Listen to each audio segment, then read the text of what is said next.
Hai, Assalamualaikum hampa. Welcome to my channel. Kali ini kami nak share pengalaman kami berada di event MATEC 2025 Mara Automotive Ecosystem yang berlangsung di Pakis Stadium Bukit Jadil pada 31 Oktober hingga 2 November 2025. Tema event ini adalah Charge the Hype, iaitu berkonsepkan teknologi, lifestyle, modifikasi dan Gen Z. Event MATEC ini ialah event automotif terbesar usahawan Malaysia, mengumpulkan semua usaha Malaysia.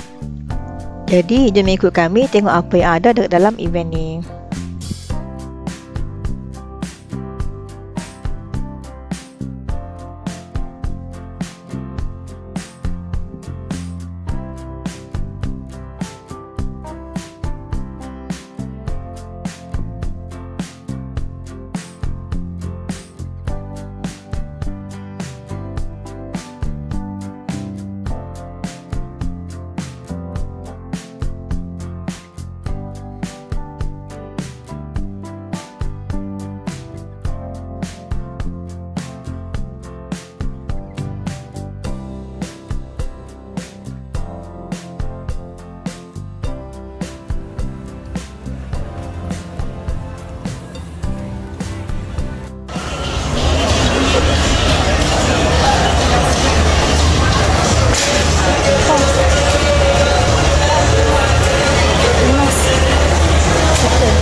Ini sahaja perkongsian kami untuk kali ini. Kita jumpa lagi dalam next video. Bye bye. Thank you for watching.